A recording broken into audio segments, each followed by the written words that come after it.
اعوذ باللہ من الشیطان الرجیم بسم اللہ الرحمن الرحیم ومن الناس من يعجبك قوله في الحياة الدنيا ويشهد الله على ما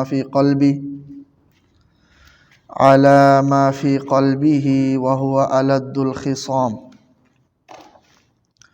ومن الناس من، اور لوگوں میں سے ایک شخص ایسا ہے، یعجبک، کہ آپ کو پسند آتی ہے، قولہ، اس کی بات، فی الحیات الدنیا، جو دنیاوی زندگی سے متعلق ہوتی ہے۔ لوگوں میں سے ایک شخص ایسا بھی ہے کہ دنیاوی زندگی سے متعلق جس کی بات آپ کو پسند آتی ہے، وَيُشْهِدُ اللَّهَ، اور وہ اللہ کو گواہ بناتا ہے، عَلَى مَا فِي قَلْبِهِ، اس چیز پر، ان باتوں پر، یعنی اپنے دل، ان باتوں پر جو اس کے دل میں، یعنی اپنے دل میں ایمان ہونے پر اللہ کو گواہ بناتا ہے، وَهُوَ أَلَدُّ الْخِصَامِ، جبکہ وہ شدید ترین مخالف ہے۔ یعنی کچھ تو مخلص مومن ہیں لیکن کچھ منافقین ہیں، اور یہ آیت خاص طور پر، یہ آیت اور اس سے اگلی دو آیات، یہ تین آیات منافقین میں سے ایک شخص، اخنس بن شریق کے نام سے ایک شخص تھا، اس کے بارے میں نازل ہوئی ہے، جو زبان کا تیز تھا اور اچھی باتیں کر رہا ہوتا تھا، لیکن اس کی باتوں کا سارا محور دنیاوی زندگی سے متعلق ہوا کرتا تھا۔ تو لیکن بات بات پر وہ قسم بھی کھاتا تھا کہ میں خالص مومن ہوں اور پکا مومن ہوں، تاکہ اس سے مسلمانوں جیسا سلوک کیا جا سکے اور نبی اکرم صلی اللہ علیہ وسلم کا قرب اسے حاصل رہے۔ اور یہ عموماً منافقین کا یہی طریقہ تھا کہ وہ زبان کے تیز تھے، زبان دراز تھے، اور اپنی باتوں سے لوگوں کو دھوکہ دیا کرتے تھے، صحابہ کو دھوکہ دیا کرتے تھے، اور اپنے ایمان کی بار بار قسم کھایا کرتے تھے کہ ہم واقعی مخلص مومن ہیں، حالانکہ سب سے زیادہ مخالف یہی ہوتے تھے نبی اکرم صلی اللہ علیہ وسلم کے اور مسلمانوں کے اور اسلام کے۔ تو یہ ان تین آیات میں اخنس بن شریق کا ذکر ہے، اور اسی کے ضمن میں پھر سارے منافقین بھی آ جائیں گے جن کا یہی وتیرہ تھا۔ تو آپ کے سامنے تو وہ اس طرح کی باتیں کرتا ہے اور قسمیں کھاتا ہے، حالانکہ وہ سخت خلاف ہے آپ کا۔ وَإِذَا تَوَلَّى، اور جب آپ کے پاس سے چلا جاتا ہے یہ، سعیٰ فِی الْأَرْضِ، تو سرزمین میں کوشش میں لگا ہوتا ہے، لِیُفْسِدَ فِیہا، تاکہ اس میں فساد برپا کرے، وَیُہْلِکَ الْحَرْثَ، اور کھیتیوں کو ہلاک کر دیتا ہے، کھیتیوں کو برباد کر دیتا ہے، وَالنَّسْلَ، اور مویشیوں کو۔ یہ اخنس بن شریق یہی تھا کہ یہ آیا آپ صلی اللہ علیہ وسلم کے پاس، اور واپس جاتے ہوئے اس نے مسلمانوں کی مویشیوں کو مار ڈالا، ان کی کھیتیوں کو جلا ڈالا، اپنا بغض نکالنے کے لیے۔ تو اللہ تبارک و تعالیٰ نے اس کے اس عمل کو آشکار کر دیا۔ تو جب آپ کے پاس سے لوٹتا ہے تو اسی کوشش میں لگا رہتا ہے کہ لیفسد فیہا، سرزمین میں فساد برپا کر لیں، ویہلک الحرث والنسل، اور کھیتی کو اور مویشیوں کو ہلاک کر دیں، واللہ لا یحب الفساد، اور اللہ تبارک و تعالی فساد کو پسند نہیں کرتی۔ وَإِذَا قِيلَ لَهُ، اور جب اس سے کہا جائے، اتق اللہ، کہ اللہ سے ڈرو، منافقت کیوں کرتے ہو، اللہ سے ڈرو،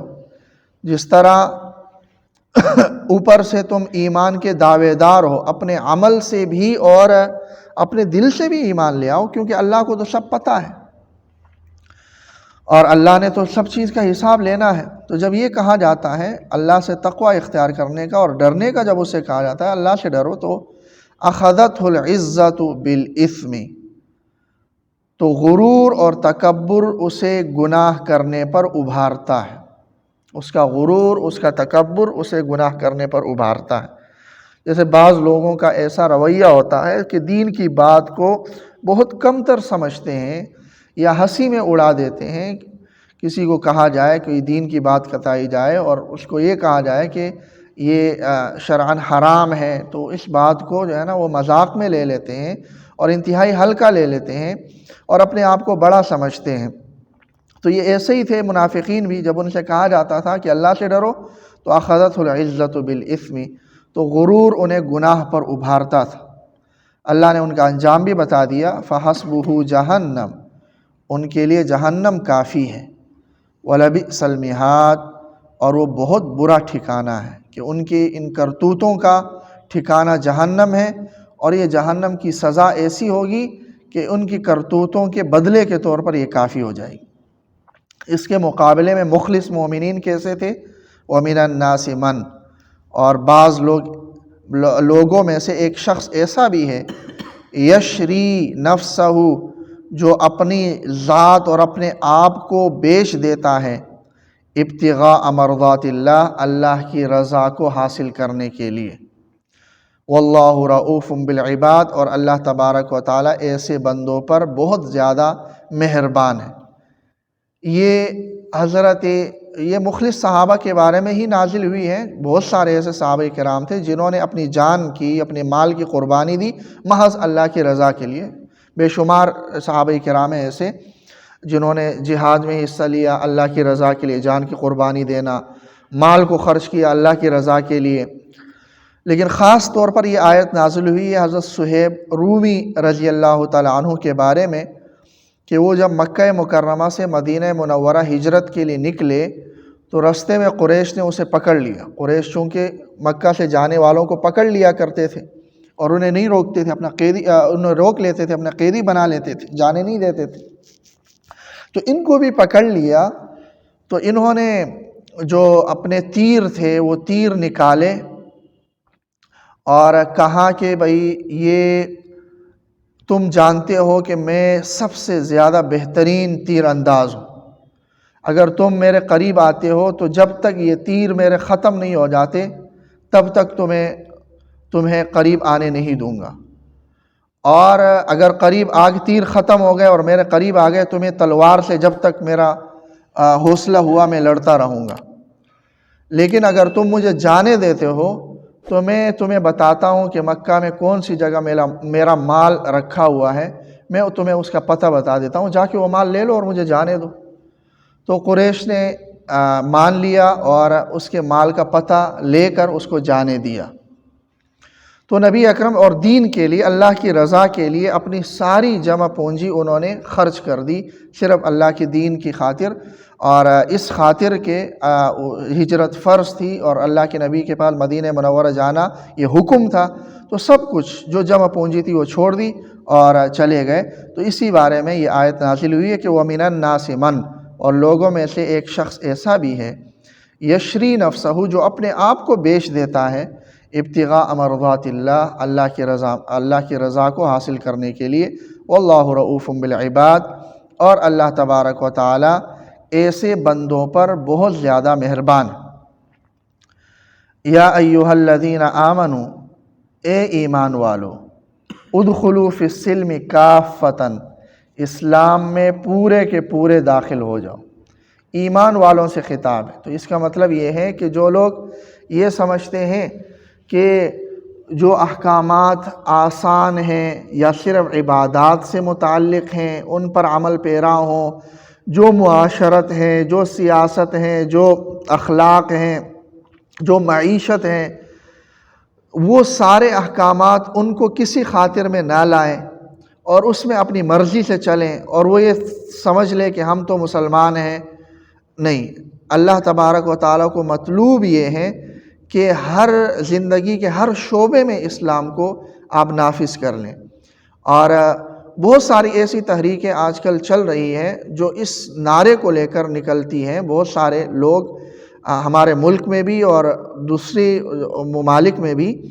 اور باقاعدہ ان کے لیے خصوصی فنڈنگ بھی ہوتی ہے جو یہ نعرہ لگاتی ہے کہ دین اور اسلام اس کا تعلق شخص کے انفراد سے ہے، یعنی ایک شخص کے انفرادی عمل سے ہے، اور اس کا تعلق عبادات سے ہے کہ انسان ہے وہ اللہ سے تعلق بنانے کے لیے وقت نکالے، مسجد میں جائے اور جو ہے نا اللہ کے سامنے گڑ گڑائے، اللہ سے تعلق بنا لے، بس یہی ہے۔ باقی یہ ہے کہ کیسے معاشرتی زندگی گزارنی ہے اور کیسے گھریلو زندگی گزارنی ہے، کیسے ریاستی طور پر زندگی گزارنی ہے، ریاستی طور پر کون سے احکامات بنانے، کون سے، اس کا پھر شریعت سے کوئی لینا دینا نہیں ہے۔ اس میں جو ہے نا شریعت ہمیں ڈکٹیٹ نہیں کر سکتی کہ ہم اپنے ملک میں کون سے قوانین بنا لیں، اس کے وہ قائل نہیں ہوتے ہیں۔ تو یہ آیت ان کے اس نظریے کی تردید کرتی ہے کہ اللہ فرماتے ہیں اے ایمان والو ادخلوا فی السلم کافۃ، اسلام میں پورے کے پورے داخل ہو جاؤ، یعنی ہر شعبے کو اپنے اوپر لاگو کر لو اور پورا کا پورا عمل کر لو۔ یہ نہیں کہ ادھورا عمل کرنا، یہ بھی نہیں، پورے کے پورے احکامات کو اپنے اوپر نافذ کر لو اور ان پر پورا پورا عمل بھی کر لو۔ وَلَا تَتَّبِعُوا خُطُوَاتِ الشَّيْطَانِ، شیطان کے نقش قدم پر نہ چلو، کہ شیطان ہر جگہ کھڑا ہوگا جو تمہیں اپنے رستے کی طرف بلا رہا ہوگا لیکن اس کی طرف نہ جاؤ، اللہ کے رستے پر چلو۔ إِنَّهُ لَكُمْ عَدُوٌّ مُّبِينٌ، یقیناً یہ شیطان تمہارا کھلا دشمن ہے۔ فَإِن زَلَلْتُمْ، پھر اگر تم پھسل گئے، کہ اللہ تبارک و تعالیٰ کے رستے سے پھسل گئے، مِن بَعْدِ مَا جَاءَتْكُمُ الْبَيِّنَاتُ، اس کے بعد کہ تمہارے پاس واضح دلائل آ چکے ہیں، واضح احکامات تمہارے پاس آ چکے ہیں، اس کے بعد بھی تم ان احکامات پر عمل پیرا نہیں ہوئے اور اس سے تم پھسل گئے، فَاعْلَمُوا، تو جان لو، ان اللہ عزیز حکیم، کہ یقیناً اللہ تبارک و تعالی غالب ہے، وہ تمہیں پکڑ لے گا، اس سے تم کہیں بھی نہیں جا سکتے ہو، اور فوری طور پر تمہیں اس لیے نہیں پکڑتا، حکیم، کہ اللہ تبارک و تعالی حکیم ہے، وہ حکمت سے کوئی بھی کام اس کے حکمت سے خالی نہیں ہوتا۔ فوری طور پر نہ پکڑنا یہ بھی اللہ کی ایک حکمت ہے۔ تو فوری طور پر نہ پکڑا جانا اس کا یہ معنی نہیں ہے کہ ہم اللہ سے کہیں بھاگ جائیں گے اور کبھی ان چیزوں کا حساب نہیں ہوگا، نہیں، اللہ کے شکنجے میں آنا ہی ہے۔ تو اس لیے ان احکامات کی خلاف ورزی نہ کرو۔ اور بعض کفار جو یہ مطالبے بھی کیا کرتے تھے کہ اللہ تعالیٰ خود ہمارے سامنے آ جائے تو ہم مان لیں، ویسے ہی ہم کیسے مان لیں؟ اللہ ہمارے سامنے آ جائے اور بتائے کہ یہ میرے احکامات ہیں اور یہ میرا وہ ہے اصول و ضوابط ہیں، یہ بتا دے تو ہم مان لیں گے۔ تو بہرحال یہ اللہ تبارک و تعالیٰ کی حکمت کے خلاف ہے۔ اگر اللہ تبارک و تعالیٰ یوں سامنے آ کر بتا دے تو کوئی بھی انسان ایسا نہیں ہوگا جو انکار کرے گا، کسی کو کوئی جواز انکار کر رہے گا، کوئی انکار کر ہی نہیں سکتا ہے۔ تو پھر یہ کہ یہ دنیا اور انسان کو پیدا کرنے کا جو فلسفہ ہے وہ فلسفہ ختم ہو جاتا ہے اور حکمت ختم ہو جاتی ہے۔ انسان کے پیدا کرنے کی حکمت ہی یہی ہے کہ انسان میں شر اور فساد دونوں کا مادہ ہے اور دونوں اس کے اختیار میں ہیں۔ یہ اپنے اختیار سے خیر کو اپنا لے، خیر کو اور بھلائی کو اپنا لے اور اس کی وجہ سے انعام کا مستحق ہو جائے، اپنے اختیار سے یہ گناہ کو اپنا لے اور اس کی وجہ سے یہ سزا کا مستحق ہو جائے۔ یہ حکمت ہے انسان اور اس کائنات کی پیدا کرنے۔